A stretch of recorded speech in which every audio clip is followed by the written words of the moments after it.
here with Lauren from Essential CPA Solutions.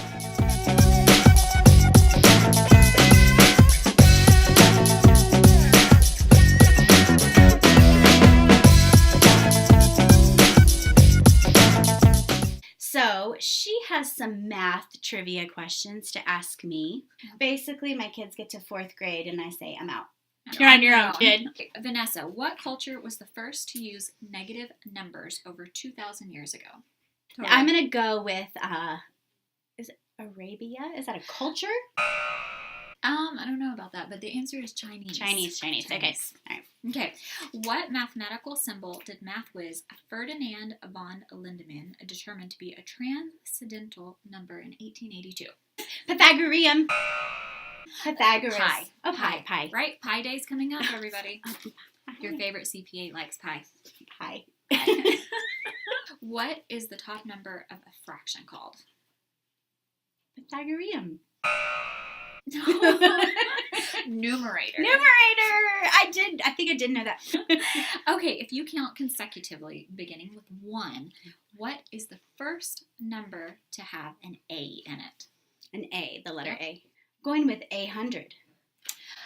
No, because 800 is not really a word. No, it is not. 1,000. 1,000. Now we know. Okay. Which number does not have a Roman numeral? A billion. 0. Of 0.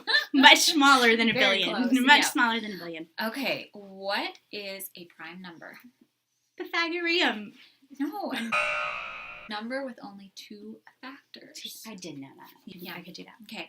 What are the only 3 regular polygons that tessellate? So this is some geometry. Is that in the book A Wrinkle in Time? No, that's Tesseract. Wrinkle in Time. Good book. Triangle, square, and hexagon. Triangle, square, and hexagon. Yeah. Okay.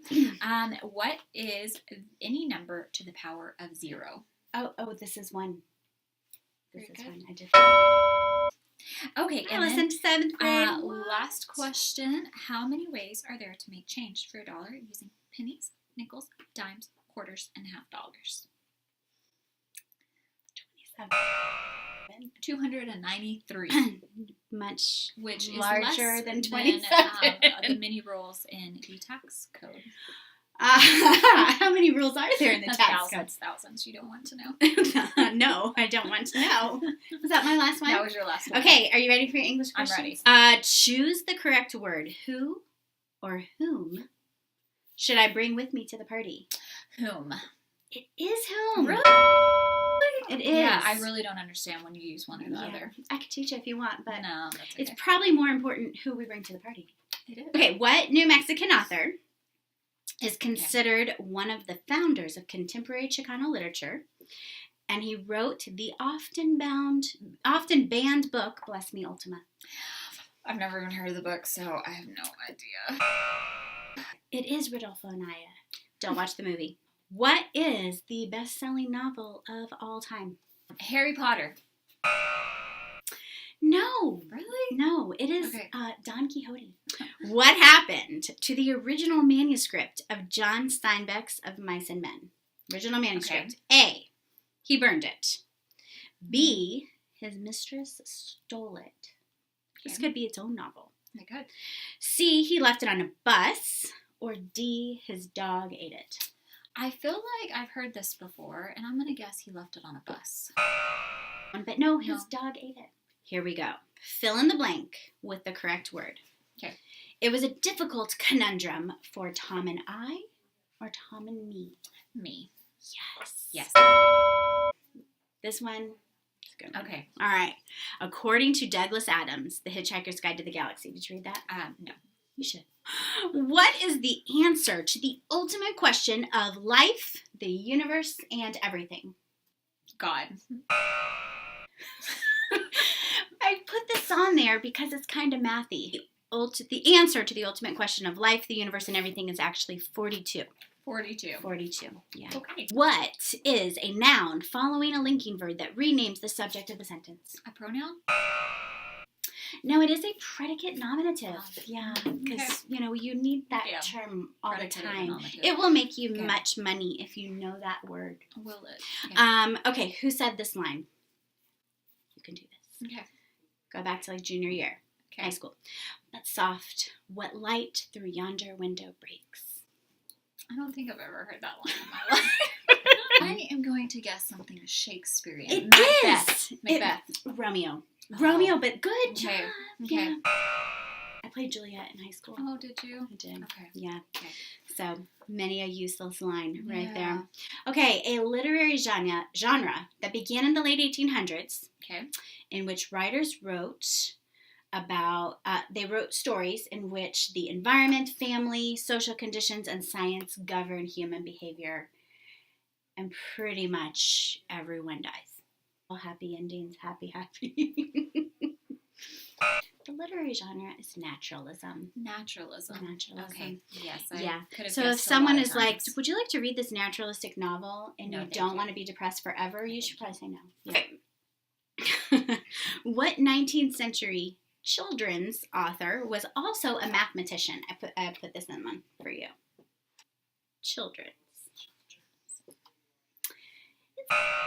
It's Lewis Carroll.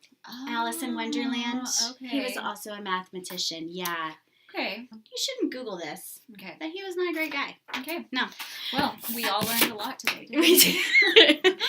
So we'll get kind of down to Yeah. business here because Okay. I want to tell our people a little bit more about what you do and who you are and whatnot.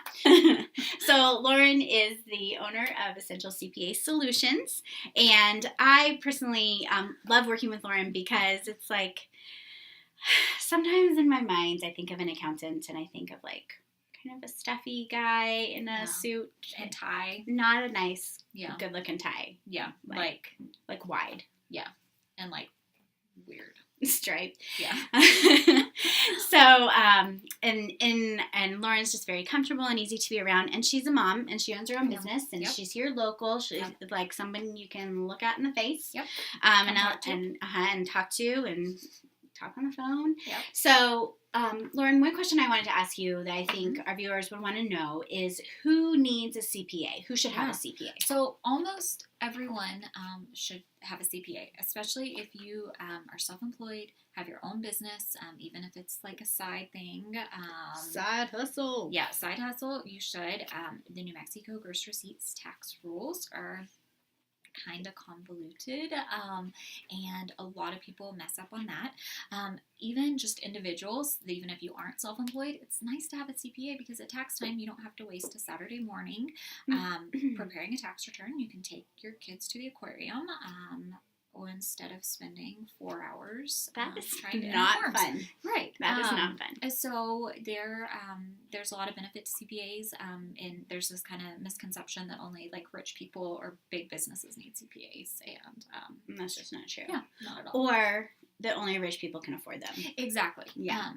And that's not true either. not at all. There's some big CPA firms, and they are extremely expensive, but our firm is very affordable and I think accessible to many people. Okay. Yeah. So for many a year, Mm-hmm. yeah, I would buy like the tax software and spend the Saturday Yeah. morning and the 4 hours and Yeah.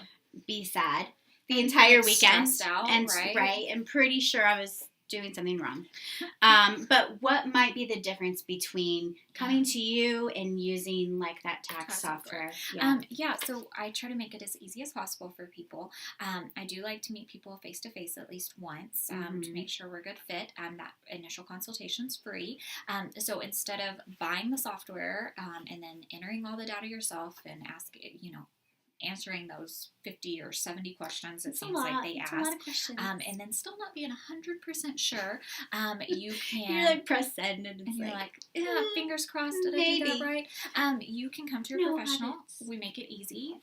We have a secure file sharing portal where you can upload documents electronically. You can bring it in. You drop it off basically. You get us the stuff. We prepare the return. You have some documents to sign, and that's about it. I think one of the most popular do-it-yourself tax softwares runs about $90 for the state and electronic filing, and our returns start at $175 and is inclusive of state and filing, and you're not having to spend your time doing it, and time is very valuable and the one thing we can never get more of. Okay, that is the truth. I feel like that should Right? go on like an Instagram little square or something. Time is valuable. Okay, so I'll be perfectly honest with you and you. Before I met with Lauren, I was like super nervous. I was like, she is going to think I'm an idiot. As I said, I'm an English major. I know about predicate and nominatives. That's it. And anyway, and so I was just really concerned about feeling dumb, honestly. And so what would you like to tell people if they feel really like just inept when it comes to finances and taxes and just all of that? So we all have our strengths and weaknesses, and there are no dumb questions. I would much rather you ask and have a solid answer. I don't think Vanessa would mind, but when we started working together, she asked if her manicures and pedicures were tax deductible because they're important for events, right? I felt like they should be. Yeah, they are not, unfortunately. But there are no dumb questions, and I always tell potential new clients and recurring clients that it's really important for us to have a good relationship and feel like we can talk to each other, and I promise you should not feel stupid. No. Yeah. And I will tell you that Lauren didn't make me feel stupid, even though there were many things I didn't know, as in I should be able to deduct manicures. Like, I still think perhaps the government shall come out with that new law. Right, your state representative. I give them a call about this very, very important issue. Yes. But yeah, you shouldn't feel stupid. And if anybody does, you should find somebody else to work with. But we do not do that here. No. And want to make everybody comfortable. If somebody asked me something about like how to rebuild an engine or wire an electrical outlet, you just heard me with the English questions. Like, we all have our strengths and weaknesses. All right. So, Lauren, what would be next steps? Like, if I decide I think I do want to hire an accountant and get some help with taxes. So, like I said before, the initial consultation is free. It's half an hour where you can bring in your stuff. We can talk about it, make sure we're a good fit, that we feel comfortable working, that we can communicate well together. So you can schedule that online at the website. It's essentialcpasolutions.com, and you can just schedule the appointment and bring in your stuff. When you bring in your stuff, you can get an exact quote of the cost, so you know exactly how much it would cost, and then you can decide if you want to move forward or not. Yeah. So there's nothing to lose. There's really nothing to lose. I am not necessarily an introvert, but I hate talking on the phone. I know. I don't know why I hate talking on the phone. It's hard to pick up the phone and like call somebody because you don't know what they're going to say. If you want to give us a call, you of course can. Yes. But the website scheduling, I think, most people really like it. And it's I love the website scheduling. I love the website scheduling. So first 30-minute consultation. Yep. It's free. No strings attached. You can come and just get a quote, find out how much it might be, test the waters, see if it's a good fit, and then go from there. Yep, exactly. Right. Well, Lauren, thanks so much for doing this with me. Yeah, thanks for having me. All right. Bye, everybody.